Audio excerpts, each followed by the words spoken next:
శ్రీ గురుభ్యో నమః. శ్రీ మహాగణపతే నమః. కుజ సంచారం అనేది మొదలవబోతుంది. రాబోతున్నటువంటి ఫిబ్రవరి 5వ తారీఖు నుంచి ఇక కుజ సంచారం మొదలవుతున్నది. ఇక కుజ సంచారం ఎప్పుడైతే స్టార్ట్ అవుతుందో 40 రోజుల పాటు కుజుడు మకర రాశిలోకి రాబోతున్నాడు. మకర రాశిలోకి వచ్చినటువంటి కుజుడు 40 రోజుల పాటు మకర రాశిలోనే కొనసాగబోతున్నాడు అన్నమాట. కుజుడు ఎటువంటి గ్రహం అనేది చూద్దాం. కుజుడు ప్రతి ఒక్కరి జీవితంలో వైవాహిక జీవితంలో ప్రభావితం అనేది ఎక్కువగా చేస్తూ ఉంటాడు. మనందరికీ తెలిసిందే. కుజదోషం అంటారు.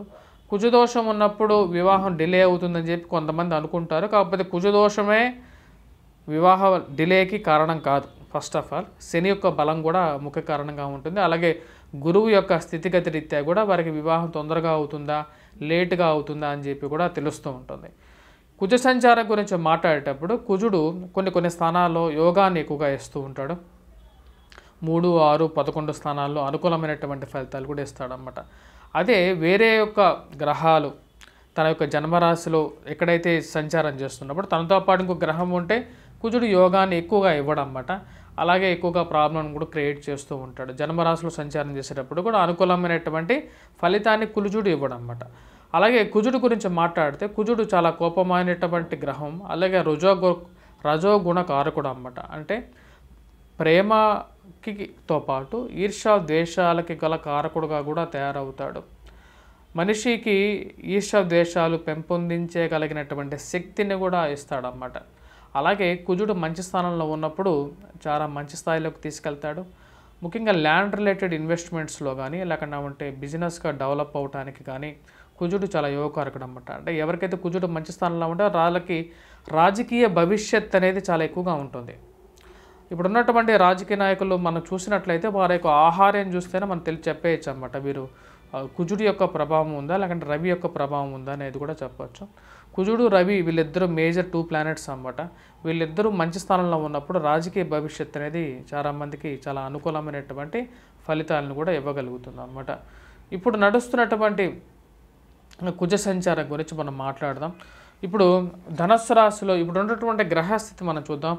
గురువు ఇప్పుడు మేషంలో గురు సంచారం అనేది ఉంది. అలాగే రాహువు వచ్చేటప్పటికి మనం చూసినట్లయితే మీనంలో రాహువు, మరి దాని నుంచి సప్తమంలో అంటే కన్యలో కేతువు, బుధుడు వృశ్చికలో, శుక్రుడు వచ్చేటప్పటికి మనం చూసినట్లయితే ధనస్సులో ఉన్నాడు అన్నమాట. ధనస్సులో ఉన్నటువంటి శుక్రుడు ఎటువంటి ఫలితాన్ని ఇస్తాడు అని చెప్పి కూడా నేను చెప్పడం జరిగింది. మీరు ఆ యొక్క వీడియోస్ కూడా కావాలంటే మీరు వెళ్ళి చెక్ చేసుకోవచ్చు. బుధుడు కుజుడు రవి వచ్చేటప్పటికి మనం చూసినట్లయితే మకరంలోకి రావడం.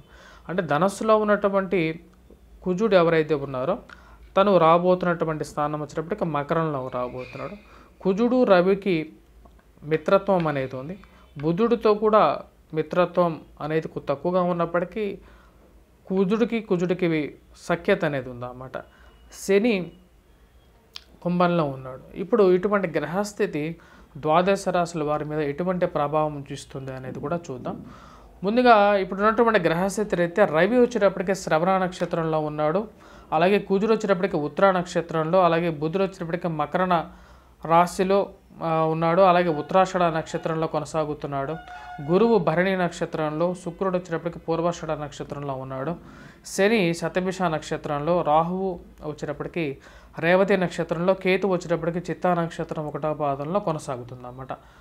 ఇటువంటి గ్రహస్థితి ద్వాదశ రాశుల వారి మీద ఎటువంటి ప్రభావం చూపిస్తుంది అనేది చూద్దాం. కర్కాటక రాశి వారికి ఎలా ఉందనేది చూద్దాం. కర్కాటక రాశి వారికి మనం చూసినట్లయితే షష్టమంలో శుక్రుడు యోగకారకుడు అన్నమాట. నా ఐశ్వర్య కారకుడైనటువంటి శుక్రుడు ఉన్నాడు.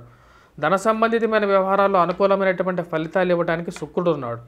అలాగే సప్తమంలో ఉన్నటువంటి కుజుడు దాన్ని ఖర్చు పెట్టడానికి రెడీగా ఉన్నాడు అన్నమాట. అంటే వీరు సంపాదించే డబ్బంతా కర్కాటక రాశి వాళ్ళు మళ్ళీ అదే విధంగా ఖర్చు అవుతూ ఉంటుంది. ఏ విధంగా ఖర్చు అవుతుంది అంటే ఆరోగ్య సంబంధితమైన వ్యవహారాలు, మరియు అలాగే జీవిత భాగస్వామి ఆరోగ్య సంబంధితమైన విషయాలు, ప్రయాణ సంబంధితమైన వ్యవహారాల్లో డబ్బు అనేది ఖర్చు అయిపోతుంది. సో సంపాదన అనేది ఎలాగే సృష్టించగలిగినటువంటి శుక్రుడు ఎంత అనుకూలంగా ఉన్నాడో అదేవిధంగా డబ్బు ఖర్చు పెట్టడానికి కూడా రవి కుజుడు కూడా రెడీగా ఉన్నారన్నమాట. ఇక రాశి వారికి వైవాహిక జీవితంలో చిన్న మాటల గురించి మాట్లాడేటప్పుడు తగు జాగ్రత్తలు తీసుకోవాలి. ప్రయాణ సంబంధితమైన వ్యవహారాలు అయితే అనుకూలంగానే ఉంటాయి, కానీ శ్రమతో కూడుకున్నటువంటి ప్రయాణంగా మారే విధంగా ఉందన్నమాట. ఆరోగ్య సంబంధితమైన వ్యవహారాల్లో తగు జాగ్రత్తలు అనేది చాలా చాలా ముఖ్యం అన్నమాట. ఈ యొక్క నెలలో రాబోతున్నటువంటి సీజన్ అనేది కొంచెం డిసీజెస్కి ఎక్కువగా ప్రోన్ అయ్యే సీజన్గా కూడా ఉందన్నమాట. ఆరోగ్యపరంగా కూడా తగు జాగ్రత్తలు తీసుకోవాలి. ఈ యొక్క రాశి వారికి వచ్చేటప్పటికి ధనక్షయాన్ని కారకుడైనటువంటి రవి సప్తమంలో ఉన్నాడు. సంక్రాంతి సీజన్ కూడా కాబట్టి మేబీ దానివల్ల కూడా డబ్బు ఎక్కువ ఖర్చు పెట్టచ్చు అన్నమాట. సో రవి కుజుడు సప్తమంలో ఉన్నప్పుడు ఈ యొక్క కుజుడు యొక్క దృష్టి సప్తమం మీద ఉంటుంది అన్నమాట. సప్తమం మీద ఉంటుంది, అలాగే అష్టమ దృష్టి కూడా కలిగినటువంటి వాడు ఈ యొక్క ఇదన్నమాట. తద్వారా ఏమవుతుందంటే మీరు మాట్లాడేటప్పుడు తగు జాగ్రత్తలు తీసుకోవాలి.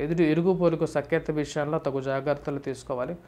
డబ్బు ఈరోజు రావచ్చు మీ దగ్గర, కాకపోతే మీరు కొద్దిగా మాట్లాడేటప్పుడు నమ్రతగా మాట్లాడితే ఈ యొక్క రాశి వారికి వచ్చేటప్పటికి అనుకూలమైనటువంటి ఫలితాలు ఎక్కువగా పొందగలుగుతారు.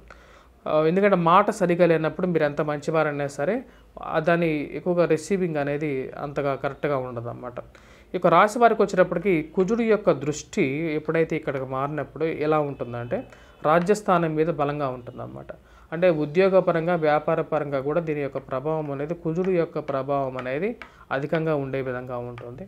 ధన సమృద్ధి, ధన విషయాల్లో కూడా ఇరుగు పొరుగు సఖ్యత విషయంలో, ఫైనాన్షియల్ విషయాల్లో, స్పెక్యులేషన్స్లో ఇన్వెస్ట్మెంట్స్ అనేది కర్కాటక రాశి వారికి కూడా ఈ యొక్క నెలలో పెద్దగా అనుకూలించే విధంగా గోచరించట్లేదు. కాబట్టి తగు జాగ్రత్తలు తీసుకోండి. కొద్దిగా ఈ యొక్క మనీ మూవ్మెంట్ విషయంలో కొద్దిగా జాగ్రత్తగా ఉండాలి. అలాగే విద్యార్థులకు ఎలా ఉందనే చూద్దాం. విద్యార్థులకు వచ్చేటప్పటికి ఈ యొక్క నెల కొంచెం మిశ్రమమైనటువంటి ఫలితాలే గోచరిస్తున్నాయి అన్నమాట. సో విద్యార్థులు కూడా కొద్దిగా కాన్సన్ట్రేషన్ అనేది ఎక్కువగా చేసి చదివితే అనుకూలమైనటువంటి ఫలితాలుగానే చెప్పచ్చు అన్నమాట.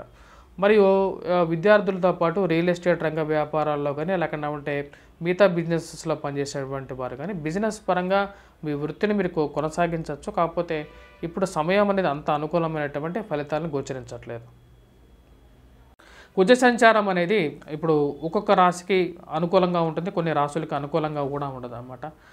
అనుకూలంగా లేనటువంటి రాశులు ఎటువంటి పరిహారాలు చేసుకోవాలి అనేది చూద్దాం. ముఖ్యంగా వచ్చేటప్పటికి కుజుడు కొన్ని స్థానాలను యోగిస్తాడు కాబట్టి కుజుడు యోగాన్ని సరిగా ఇవ్వనప్పుడు కుజగ్రహ ఆరాధన మంత్రజపం అనేది చేసుకోవాలి. ముఖ్యంగా వచ్చేటప్పటికి ఎటువంటి ధారణ చేసుకోవాలి అంటే కుజగ్రహ శ్లోకాన్ని పఠించడం, నవగ్రహాల్లో కుజగ్రహ శ్లోకాన్ని పఠించవచ్చు, అమ్మవారిని పూజించవచ్చు, దుర్గాదేవిని పూజిస్తే రాహుగ్రహ ప్రభావం నుంచి బయటికి రావటం అనేది జరుగుతుంటుంది. అలాగే మనం సుబ్రహ్మణ్యేశ్వర స్వామి ఆరాధన చేసినట్లయితే అనుకూలమైనటువంటి ఫలితాలు పొందగలుగుతారు. అలాగే మనం హనుమంతుడికి పెట్టినటువంటి సింధూరాన్ని ధరించినట్లయితే మనకు ఈ యొక్క కుజగ్రహ నుంచి విముక్తి పొందడం అనేది జరుగుతుంది అన్నమాట. మంగళవారం పూట రెడ్ కలర్ డ్రెస్ అనేది కూడా అనుకూలించే విధంగా కూడా ఉంటుంది. ఇవి ఆరోగ్య రీత్యా కూడా అనుకూలించే విధంగా ఉంటుంది అన్నమాట. కుజుడు సరిగా లేనప్పుడు వివాహ ప్రయత్న సంబంధితమైన విహారాలు కూడా అంతగా అనుకూలించవు అన్నమాట. కాబట్టి ఈ యొక్క పరిహారాలు చేసుకోండి. స్వస్తి. Please do subscribe and share.